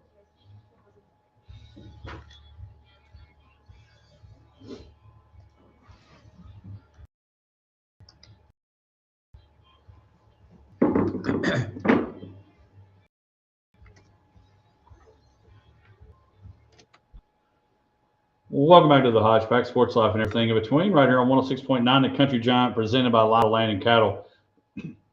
Head over there this weekend, order you a Hodgeback, enjoy it, and tell Lindsay and the folks over there hello. We are in hour number 2, and it has been football all over the place, college football playoffs yesterday. Again, this past weekend, Miami beats Ohio State. Tech loses to Oregon 23-0. Bama gets throttled by Mendoza and the Hoosiers, and Ole Miss continues their Cinderella story as well. We talked a little bit NFL this last segment. If you missed any of that or missed the Carter Owens episode or interview, download, subscribe, rate, and review the podcast. One of the things that comes at the end of the season, and as you get closer to the end of the regular season moving forward, they all make the announcement on Super Bowl weekend, is the NFL Hall of Fame. It's one of those that still, I think, best players in. The Major League Baseball still has some of the greatest of all time that are not in their Hall of Fame. I think they should be. It's a debate that you could debate all day long. Should Barry Bonds, Alex Rodriguez, Roger Clemens, Mark McGwire, Sammy Sosa, should those guys be in the Hall of Fame? I think yes to all that. They're not going to get in. Maybe one day. I don't know. Maybe they'll take one day at a time, like the people play take place. Man, and so the NFL released their finalists for this year, and it is loaded. Even if you were going to play a fantasy football league with those 15, some pretty good names to pick. Yeah, we got some. As Josh actually just said during the break, I'm looking through this list, and I'm not really finding anybody that I would say doesn't belong. Right. I mean, if any of them, and that's why I don't know what the ins and outs of that process are. Like I know in baseball they get 10 votes, and so you can't vote for more than 10 players. So I don't know if that's the rules here or not. I should look that up. But it says here how many can be selected. This is from the Pro Football Hall of Fame website. The selection committee may select or elect up to 5 modern era players for the class of 2026. Each must receive a minimum positive vote of 80% for election. 5 others, you got seniors. So the top 5 will make it. Right. Yeah. And that's a vast difference than how baseball does it, because there's years that because somebody's a stick in the mud, like no one gets elected. Well, and you remember it took Drew Pearson for years to finally get in. Yes. Well, if it's the top 5 vote getters, I can see that, because if you're voting, I'm going through this list and I'm looking at it. There's some offensive linemen and stuff on the list that you can dive into that more to really but no doubt he's a Hall of Famer. Absolutely. Larry Fitzgerald, no doubt. Frank Gore's one of those guys that I could see. Okay, I would vote for him. No, I say no doubt. If a running back position, for the length of time he played in the league and how productive he was during that time, I'm absolutely on Frank Gore. And I think for Frank Gore, because of the timing of when he's eligible, we'll have to wait a year. Oh, I think he will. Just by looking at like I said, the other people on the list. Because Torrey Holt's been on the ballot for several years. So does he ever make that jump? Luke Kuechly was also on the ballot and was last year. And his career was ended early because of injuries. Then you got the one that is interesting for a lot of reasons, and Eli Manning being on it. Doesn't really have what I would consider just the overall Hall of Fame looking career, but he has won 2 Super Bowls. 2 Super Bowls, yeah, he did. So, and both of them beating Brady. Now, let me ask y'all this. Adam Vinatieri, does he become the first kicker to make the Hall of Fame? Well, Morton Anderson's in it. Excuse me. Yeah. Okay, I wasn't thinking about that. Does he become the second kicker to make it? Well, and that was a big deal when Morton Anderson made it. That's right. And I mean. And then Ray Guy's the only punter. Right. If you don't count Sammy Ball, who did everything. Yeah. And that's one of those things that it bothers me that's even a question, because it's a position on the football field. Well, you think about it, and if you're the best at it over a 15-year period, right. 100%, you should be in the Hall of Fame. And I know, it's like in baseball, should DHs be in? Yeah, it's a position. It's a position. Well, you don't choose to these positions don't count. But here's my thing. The first Super Bowl that Tom Brady puts a ring on, Adam Vinatieri had the game-winning kick. Now, don't tell me my points matter, but my position doesn't. Exactly. Yeah, it does. Yeah. And so Adam Vinatieri, I think, is going to get in. But when you look at this class, it's really good. Yep. And I think Eli Manning, you'll find out real quick. We always say it's, what's your name, who you are, who you belong to. You'll know more, because I don't think in this group, and I've got Pro Football Reference up. I need to look it up, see where Eli lands on a lot of these things. From a competitor, from a Super Bowl champion, yes. From the numbers, I think he's like 500 on his career, like wins and losses. Now, I get that as being, if you want to look at the overall record, but I also have a hard time when you talk about you're just one guy on a team. And the Giants had some very bad. I agree. And Trey Wingo will say that win or losses is not a quarterback stat. And it shouldn't be. but it is. It Yeah. is. Yeah. But to the because point there are of, those guys that elevate their team to such a level that you are effectively tipping the scales in terms of wins and losses. I mean, But you look at the list, and again, honestly, the only two names that I can't recall are Kevin Williams and Marshall Yanda. The other people I have heard of, I know maybe Gerard Evans. He's a lineman guard that played for the Saints and the Packers. But you look at these, I was shocked. I thought Willie Anderson was already in because he gets talked a lot about as that one far surprises me. Yeah, as I agree. a really good offensive lineman. So if you look at these, I think Willie Anderson gets in. Drew Brees is in. Gerald's in.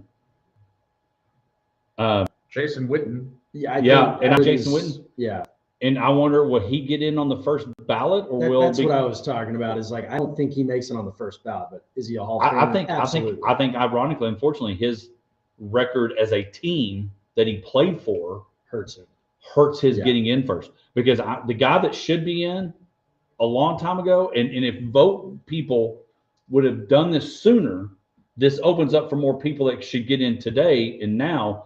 Darren Woodson is a Hall of Famer. No question in my mind. Should have been in a long time ago. I'll stump for Darren Woodson. Absolutely. Yeah. And so, but that's what and I don't know how you get a Hall of Fame vote. Maybe one day the Hodgeback will have one, and we'll pass it around between me, you, and Misty.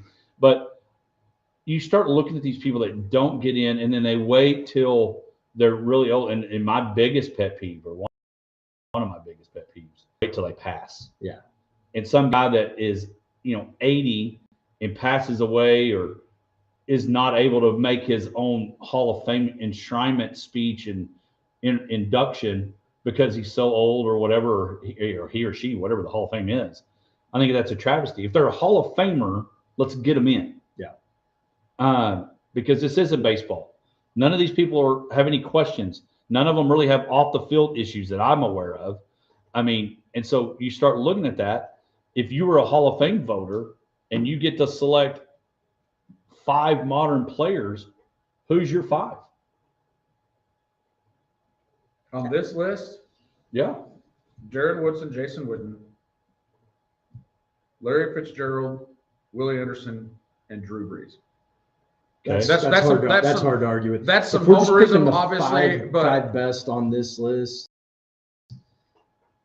Yeah, I don't disagree. and like we talked a little bit about Witten, but look at his numbers over his career. He's a no doubt Hall of Famer. I mean, yeah. Terrell Suggs, I might add him to that. Well, see, but that's where it starts to get hard. But I put him over Woodson, but Woodson's been like, to me, if this was languishing on the list for a while. Exactly. Like if you're in line and if you're in line in one of those deals where you're trying to get tickets and that little queue guy is like walking toward to get to the line, I feel like Darren Woodson has been in that queue for a long time. Get him up to the front, get him in, and let's get it over with. Exactly. Because he deserves it. And so my 5 would be Darren Woodson, Drew Brees, Larry Fitzgerald. I'd like to say honestly Adam Vinatieri, because you could also get him over with. You put Willie in there though, right? Yes, Willie Anderson, Drew Brees, Larry Fitzgerald, Darren Woodson. And as much as it's probably not accurate in leaving out Jason Witten, I would probably get Adam Vinatieri in and get it over with. But I'm like you. There's some guys on this list that are gonna make it, and I'd rather get some of the people who have been waiting longer, who should make it in, and they're gonna get their chance. I don't want them to languish on the list like, I guess like Darren Woodson has, although it's only been 4 times. But I'm like you. Get them in, let them enjoy it, and we'll get some other people in when it's time. Darren Woodson retired in 2003, so I mean he's been 15 years. He's 18 years of eligibility, if I saw right. Yeah, 18th. So he needs to get in there. Willie Anderson's been on it 13 years. Where do you put Reggie Wayne? That's tough. Reggie, a Hall of Famer? I mean, I think probably so. And Torrey Holt. I would not be upset with him being in the Hall of Fame. I wouldn't be like, oh, that's a travesty. But every year, there's going to be people that come on the list that, like this year with Larry Fitzgerald and Drew Brees, that I think are just no doubters, right? I mean, Yeah. like, can you be a voter and not vote for Drew Brees? Right. But then like Reggie Wayne, I mean, he had 8 seasons of 1,000 yards receiving. I mean, that led NFL with 1,500 receiving yards. I mean, like, it's crazy. I think he's in. Now, when does it happen? I don't know that. Well, because my other thought is, and we need to look it up, and maybe we can do it at break, whatever, is when you look at next year, who's eligible next year? Because if your class of next year is another stellar, because another guy that's a quarterback that's got to be eligible soon is Big Ben. Yeah. Hey, and we would have had Philip Rivers on there next year too. Yeah, and Philip Rivers would have been on there. He restarted his, and it's not his kid clock, because that thing's always rolling. He doesn't have to turn back any kind of time there. But you start looking at who's eligible each year. What does that do to my spot in the waiting line of bumping me? Yeah, I just pulled that up just to look at some guys that are going to be eligible next year. Adrian Peterson. Which that is one, you want to talk about a controversial Hall of Fame running back. Yeah.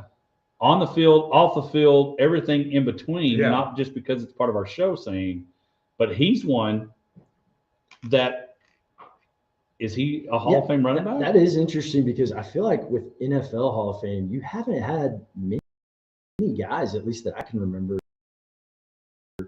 where you have off the field issues that in the voters' minds. That probably is going to come up. And Antonio Brown. And off there the field you go. issues with big numbers. Rob Make Gronkowski. that too. Okay, all right, so there you go. Like, Now, does Ben Witten, Roethlisberger is, I don't know if I said that, he's on that. okay, so does Witten need to get in now? Because you know as well as I do, Gronk Gronk's in, is yeah. bun. I mean, Right. first ballot in. So Gronk's automatically in. I think Big Ben's automatically in. I'd be very surprised if Witten didn't make it this year. Which it'll be interesting to see who else moves their line. And so, if anything, let's get Willie Anderson in. Let's get Darren Woodson in. Drew Brees is going to walk right in. Absolutely. I mean, Yeah, they've already got him fitted for his. jacket. he's got fitted. He's working on the speech, all the things for next, this coming August. And so interesting. But you just mentioned Ben Roethlisberger in, Gronk in. Adrian Peterson probably should be. But now you throw that in with Frank Gore, who I agree with you. He's going to be the last running back with that long of a career. Yeah. Yes, he played with like as many teams as Ryan Fitzpatrick, but Frank Gore is going to be the last guy that plays that long with that kind of career.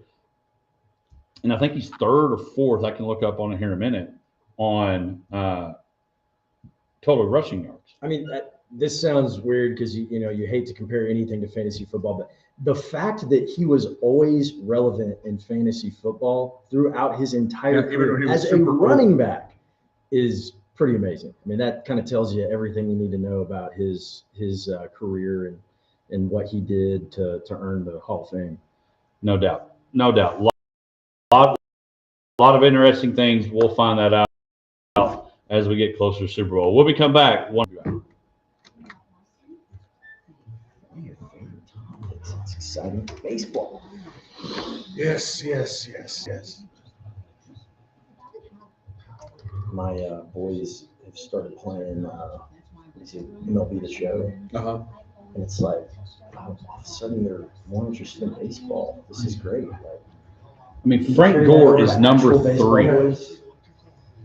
Yeah, he's in it. Adrian Peterson's number 5. Is he? Because Curtis Martin, he's in the Hall.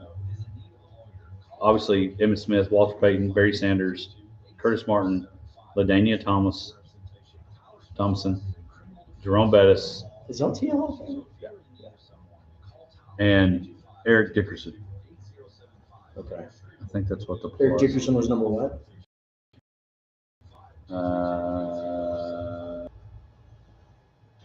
9. Okay. Come on, where's the? Come on, legend.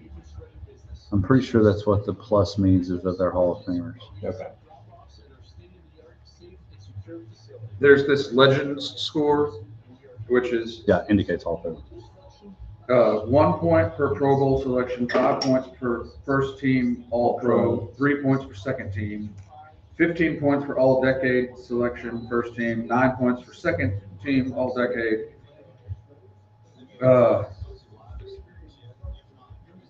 9 points for MVP, 8 points for Super Bowl MVP, which I think that's a little Yeah, that's a little. I agree. 5 points for a quarterback winning the Super Bowl, not as the MVP. Point per AFL, that's for gold stuff. Yeah. 15 points for first team, 9 points for the second team on the all-time AFL list. So that's that whatever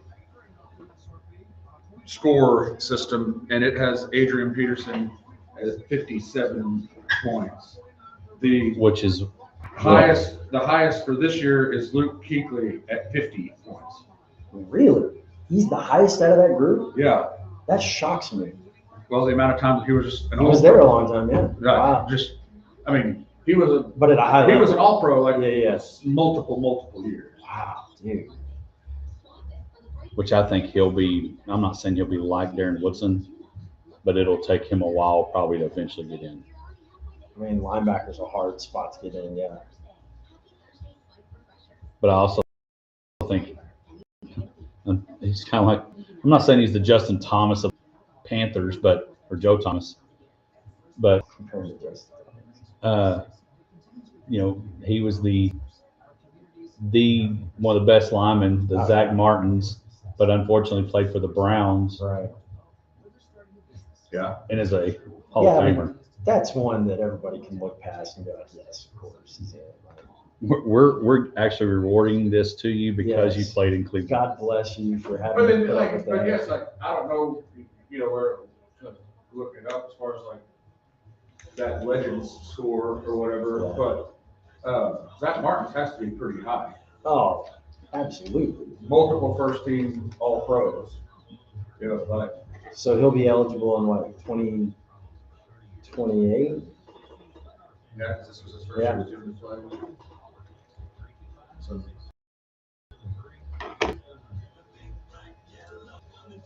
Or 29?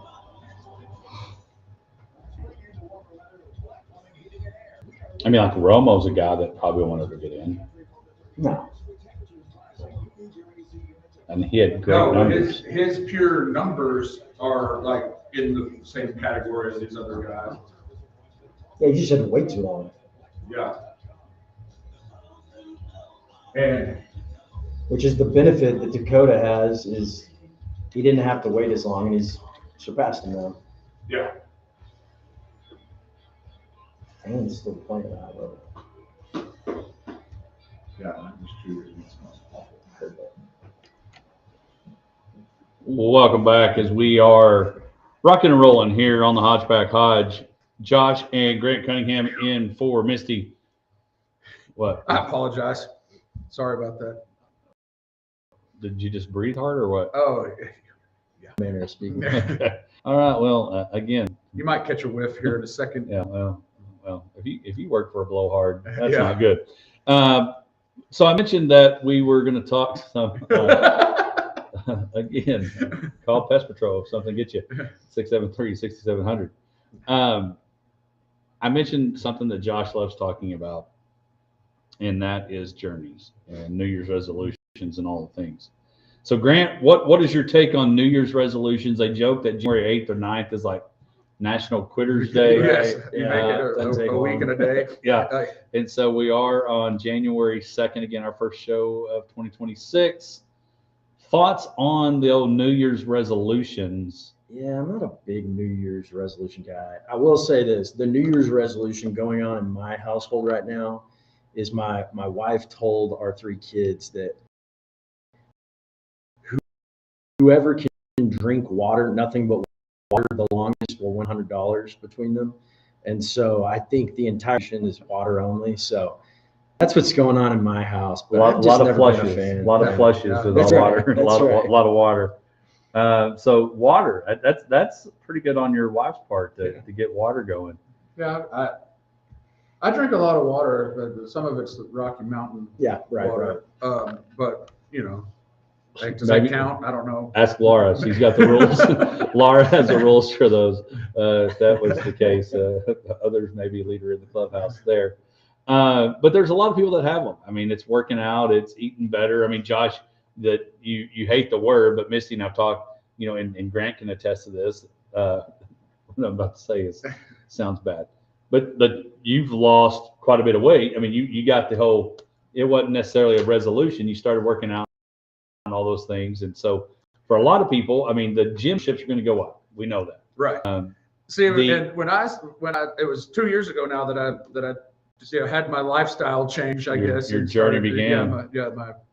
My fitness journey, as I hate that phrase. But I specifically didn't start until February because I didn't want it to be a New Year's resolution. I think that's a great idea. Like, I was if like, you I'm really not, want to I was like, resolve, I'm going to wait. I'm going to start working out. I'm going to start. Yeah. I hadn't been doing anything for like 5 years since my boys were born. I stopped working out. I gained a lot of weight. So I was like, I'm not doing a New Year's resolution because it will fail. So I'm going to wait. And in February, I'm going to start. So I started on February 1st. Oh, there you go. I like your thinking there, man. I think Well, it does make sense. If I've only got 11 months to do this, and maybe it'll work instead of 12. But there's a lot out there. I mean, I guess, do you think exercise and weight is probably the number one Googleable? Oh, I think that has to be. It's got to be. Right. And some aspect of fitness has, I would say, Sure. percent of New Year's resolutions. Whether it's like, I'm going to give up smoking, I'm gonna. It's normally breaking a habit more than right. it is starting something new. Right.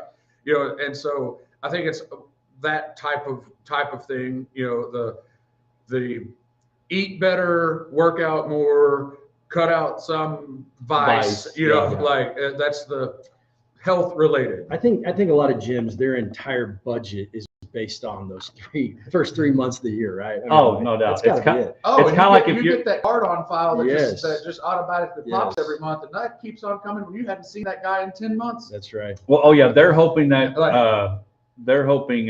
April, May, June, you're still Right. working out. Right.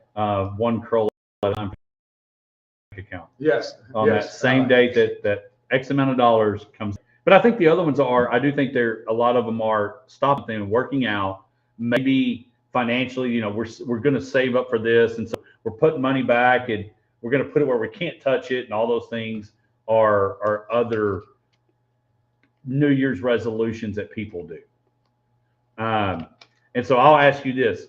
If there was a New Year's resolution that you would like your favorite sports team to do and hold true this year, what would that be? Whoa.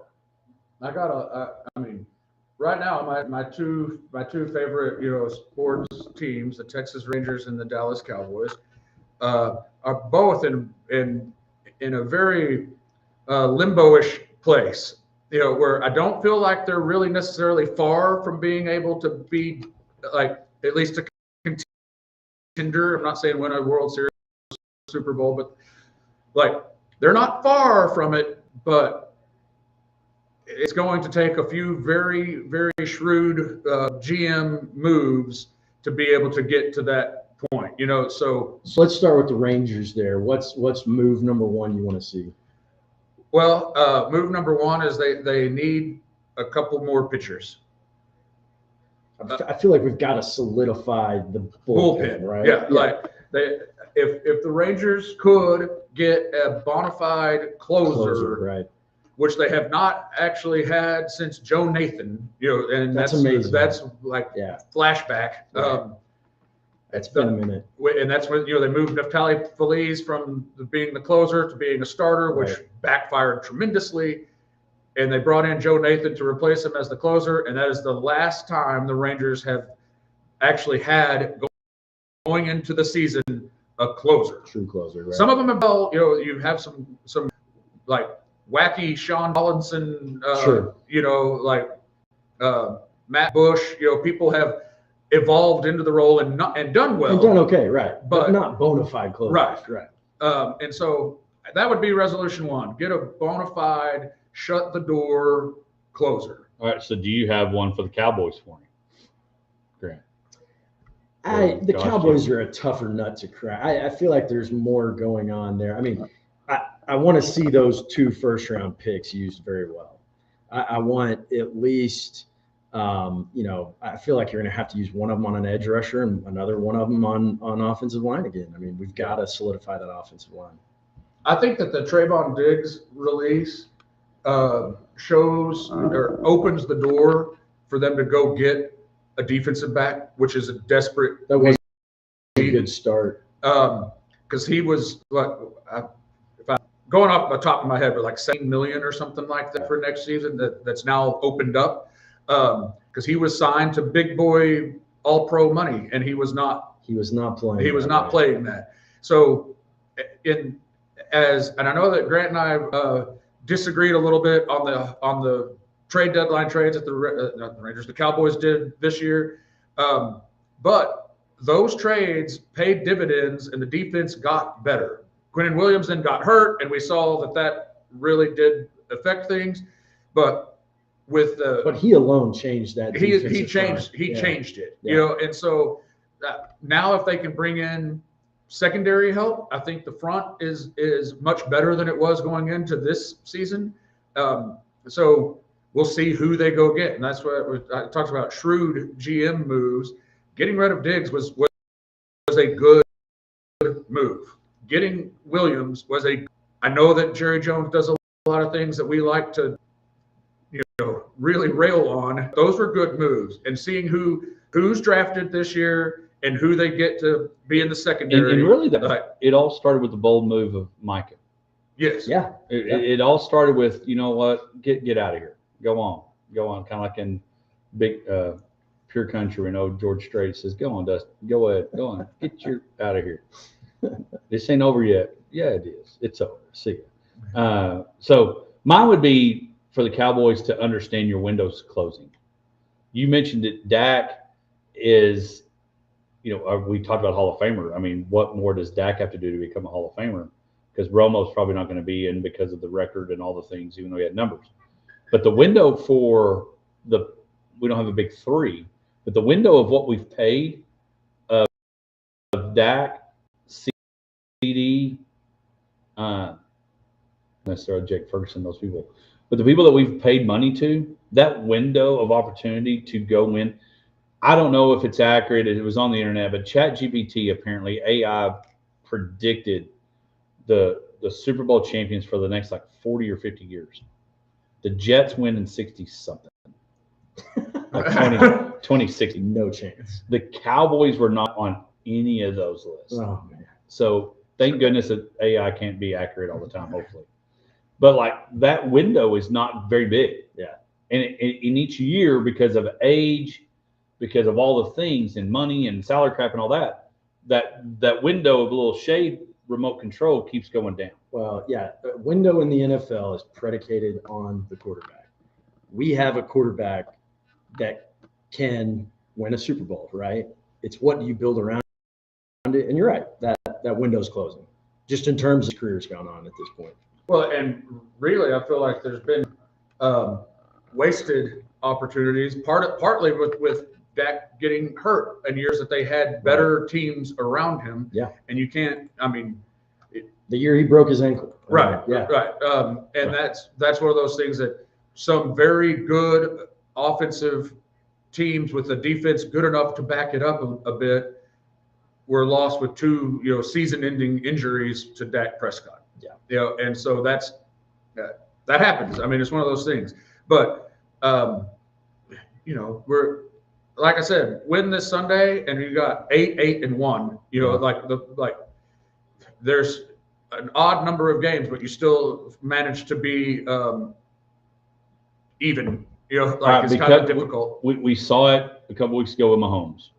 How long do you leave Dak in?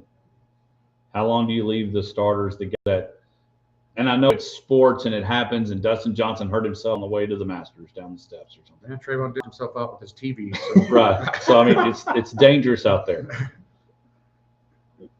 I think. What do I think you he's do for got- Sunday? I think he's got another 4 years easily. Well, I'm talking about Sunday. Oh, I'm What- sorry. But Oh, what no, do you do I don't with want to see Sunday? him play. No way. And in fact, Schottenheimer's already said he's playing. I think that's a terrible decision. Yeah, Keep him healthy. Yeah, because that is one of those things that you could ruin next year on Sunday. Yeah. And 100%. that's what you want to avoid. Right. But then people want to play. I get it, and you're paying them a lot of money. And as a fan, especially if you've bought tickets to go to a football game, you don't want to go to see Milton. Joe Milton. No. Sure. But I also think the other deal is the Giants are in a different boat than the Cowboys in that a new coach is coming. Right. I want to impress as much as I can, even if it's this one game I want to that show I get. him what I can I want to show, him. hey, you need to keep me around. He needs to be looking at tape and saying, I like this guy. Right. It was the end of the year, wasn't playing for anything, but he still went hard. Right. And all those things, one play at a time, he did all those and was ready that I want to keep him on my team. Yeah. And so I'd like to see those happen. The other thing, New Year's resolution, and then we'll pick our games. We'll pick the championship games. We'll head into the weekend. I would like to see them, the CFP, when it's all over, they got to fix that. They've got to fix the timing, man. Just They've got to fix the schedule. the timing does not make sense. There's The fact that your portal starts today is a Yes. problem. Well, when we crazy. went to this new playoff scenario, and I mean, I get it. They wanted to do the traditional, New Year's Day, be all about college football, and it was great. But why did we still have to have a month? Like, I mean, they could have played the semifinal games on New Year's Day. Absolutely. Like, No reason we shouldn't be. yeah. Yeah. You mentioned we still have active things going on, games on the field that matter a whole lot, and the portal window is already open. So if you're, Which is taking coaches away. Yes, we right. talked about players last year Yeah. leaving. We've got coaches leaving and don't know where do I go? Right. yeah, and doing something, add more teams to the playoffs. I'm 100% add more teams because the bowl scenarios they're just dumb. Yeah. I mean, the Pop-Tarts Bowl was fun, and I've never seen someone eat a Pop-Tart so fast in my life. But that was pretty awesome. He inhaled that thing. Penn State had 20-something players opt out of their bowl game. So point. Right. Yeah. And you got to tie that real quick. Oregon, Indiana, who wins? Indiana. I got them too. Ole Miss, Miami. Ole Miss. I agree. Ole Miss. Yeah, I think Ole Miss, Indiana. I've got Indiana winning it all, but I had them beating Tech, and I had Georgia in there, not Ole Miss. Appreciate it, Grant, Josh, good stuff. Appreciate Grant coming in, filling in for Misty. Yeah, it's great. Yeah, good times. All right, hey, we want to say thank you, sponsors. Thank you so much. Thank you for the year that we've had. We look forward as we kick off year number 7 next Friday. Technically, it will be next Friday. Misty will be back. Thank you so much. We hope your journey that you started with your New Year's resolution doesn't end on the 8th or the 9th. Your teams, all the things. Have a great year. Don't forget, tune into the Hodgeback. Download, subscribe, rate, review. You get to the Carter Owens interview and everything in between. Jones will be back Monday. JB Cloud, Greg Austin, all the things. We'll see you next week with more Hodgeback Sports Live and which week. Dude, conference championships, including the Power Four, or excuse me, including non-Power Four.